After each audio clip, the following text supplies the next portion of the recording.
Since the fall of cable, it seems there has been a never-ending battle for supremacy over streaming. Disney recently acquired 20th Century Fox, now 20th Century Studios, and now Netflix has made a deal to purchase the studio and streaming side of Warner Brothers Discovery, angering Paramount executives.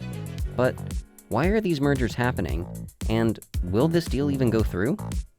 I'm Jason Acuna, and this is Unbothered by WFSU.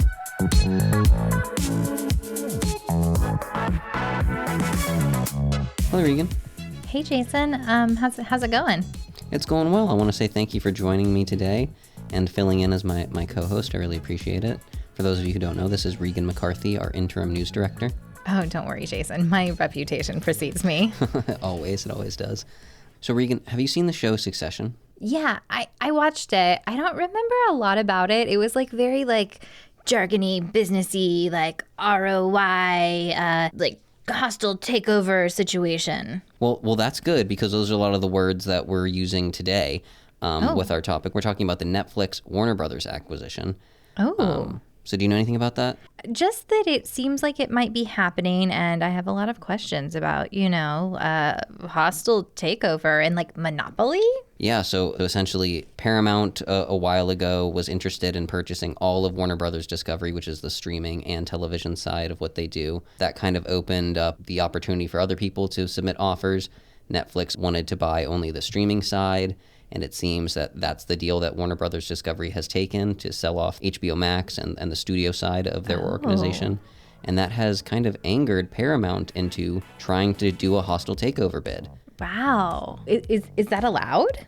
Well, I mean, that was one of the questions I had. So I sat down with a professor who specializes in mergers and acquisitions to learn more. Hi, my name is David King. I'm a professor of management at Florida State University, and I've been studying acquisitions for about 30 years, following the defense industry consolidation in the 1990s at the end of the Cold War. Absolutely. Well, Professor King, thank you so much for taking the time to speak with me about what's going on with Warner Brothers, Netflix, and Paramount. I really appreciate it. I know there's a lot going into these potential deals, and so I'm just really happy to have your insight into them. Thanks. It's a pleasure to be here. Absolutely. And so just jumping into the first question. So from your view, what is going on with Warner Brothers and Netflix and now potentially Paramount? Yeah, Warner Brothers made a prior acquisition to combine these assets with Discovery, and it didn't have the right scale to be able to compete. Paramount initially approached them for an acquisition, and they made a series of 6 offers before the current one that's a hostile bid against Netflix.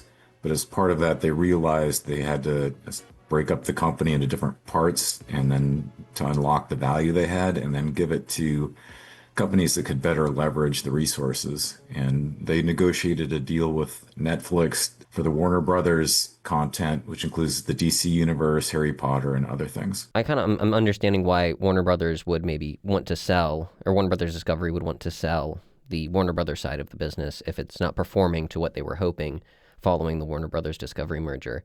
But what's in this for Netflix? It seems like a pretty big price tag for Warner Brothers, and I've heard some doubts on whether they have, the necessary capital to really pull off this deal. Is that the case? And do you see this really benefiting Netflix in the long term if the deal goes through? It likely will benefit Netflix. It's a $300 billion company, so right now they're using loans to finance the majority of it. About 5% of it's in their stock, so they could offer more stock, or with their revenues and cash flows, they could get additional loans to pay for it. So it's not really beyond their capacity to purchase this Warner Brothers. The reason they're doing it is most of the movies that are shown on there are independently produced. So Squid Game was not really produced by Netflix. It was produced and created in Korea, and then after the fact, it was purchased by Netflix to be shown on Netflix. And a lot of that content is similar to that. So they have a lot of algorithms from what people view to predict what would be shows, and they've sometimes contract people to create those, but they don't have the production houses to be able to do that. And they also lack content that can be carried over on multiple movies. Like Marvel and Star Wars are both owned by Disney. There's nothing really comparable by Netflix. So they have Stranger Things, but that's ending now. And won't immediately generate other things, but DC, Harry Potter are more long-lasting content that they can use to be able to make movies. And combining the shows that Warner Brothers and HBO Max have with Netflix will decrease the subscriber churn by having more content available for them. So it makes a lot of sense for Netflix. So that makes a lot of sense with that Netflix wanting the kind of legacy assets that Warner Brothers owns. And so going off of that, where does Paramount come into this? Because they also have a lot of their own legacy assets, but have been struggling to stream. Can you explain about how Paramount plays into this? Paramount wants to be able to get big enough to be able to compete with Disney, Netflix, and Amazon Prime.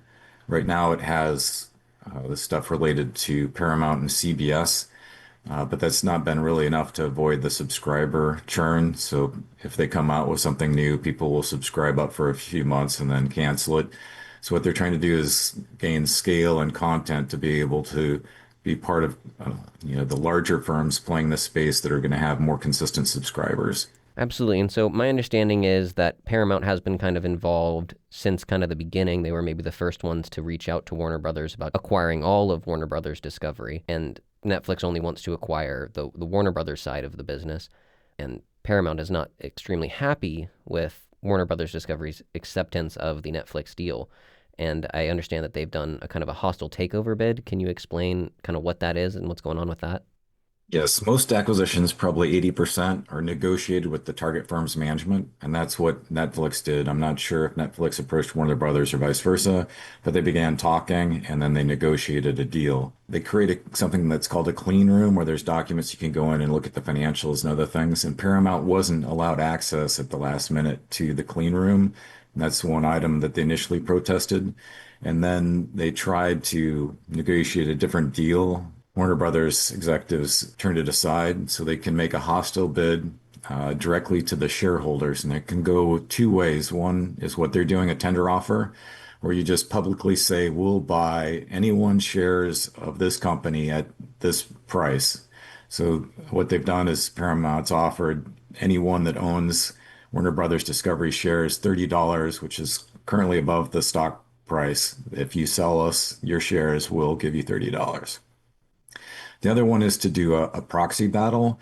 And what you do is every year there's an annual meeting and there's a vote on different shareholder and company proposals that need shareholder approval.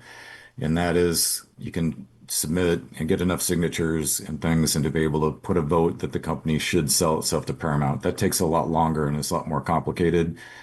Tender offer is generally easier, but the majority of shareholders in Warner Brothers Discovery are institutional investors. So it's about 60 to 80%. So companies like Vanguard, Fidelity that own mutual funds and exchange traded funds. And right now, I haven't seen any indications they plan to tender. Most hostile bids fail, and the way it's currently structured, Paramount's bid will likely fail. And just so we can kind of get a picture of what these two different bids are, can you explain a little bit the difference between Netflix's bid and Paramount's bid? Right now, Paramount's bid is all cash for $30, and it's a tender offer, and it wants to purchase the whole thing. That's the simplest version of the two deals.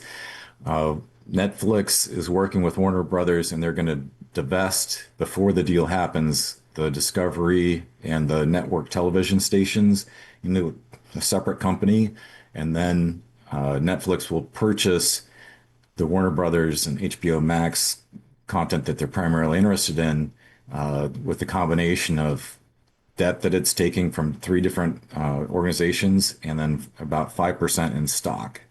And the price for Netflix is currently $27.75, but they'll keep ownership of, the current shareholders, sorry, will keep ownership of Discovery, which is about $2 to $4.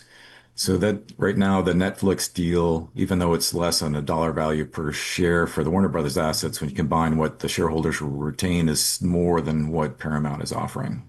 And so if this deal does go through for either Netflix or Paramount, it's seemingly more leaning towards Netflix, is there a case that they could face any regulatory issues, such as like antitrust or anything like that?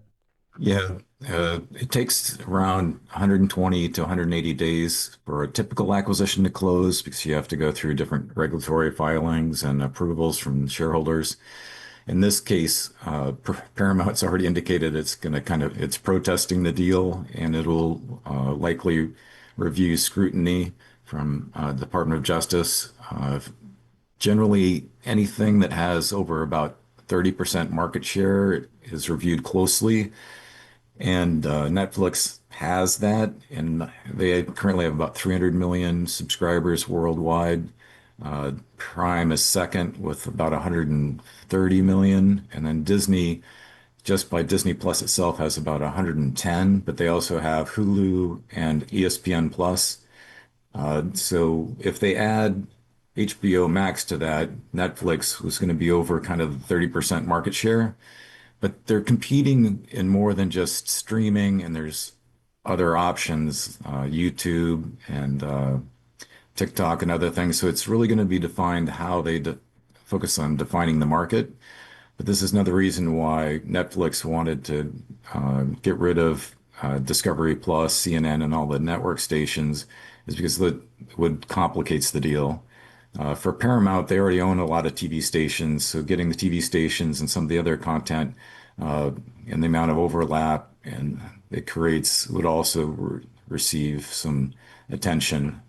Both companies may have to change the structure of the deals as they are currently based on antitrust review, but either is likely to be approved with some changes. Absolutely. And so I know that a lot of people maybe aren't as tuned into business mergers like this as they are to this specific merger, since, they see these companies on their TV. Have we seen mergers like this before? Is this a common type of big merger for big companies? Yeah, I'm the wrong one to ask, but I think mergers and acquisition are really fascinating. Annually, there's about $4 trillion in value of deals accomplished every year, and that's bigger than the economies of Germany and Japan.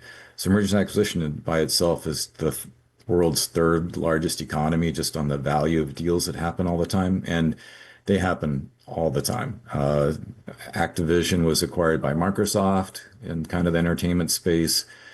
Disney acquired Fox and Lucasfilm, and Amazon acquired the MGM studios in this space. I mean, so it is something that happens relatively frequently.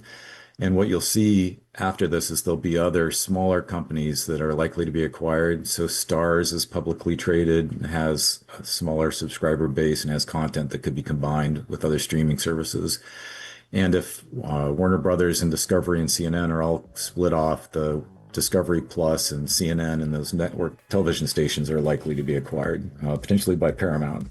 Going off of that, in closing, is there anything else regarding this merger that you find noteworthy or that you'd like to go into? Something that I think people are interested in is what does it mean for me and my pocketbook, because this is something I see on my television, is that if you are have a Netflix account and an HBO Max account, those two independent costs are likely to be larger if Netflix acquires that. They may add HBO Max as kind of a separate tier, but whatever that tier will be would still be less than owning them two separately. And if they do that, they'd also probably help with the antitrust review, because it'd be less bundling of the content and forcing the consumers to pay more than the standard Netflix if they wanted to. So there's other things they can do to kind of structure the deal. But in general, if Netflix acquires this, the streaming costs, if you have both Netflix and HBO Max, is likely to fall. Seems a positive for the consumer potentially if the deal goes through. But Professor, I just want to say thank you so much for taking the time to speak with us about this. I learned a lot about what's going on, and I feel our audience will as well. So just thank you for taking the time. I really appreciate it. It's my pleasure. Invite me back anytime.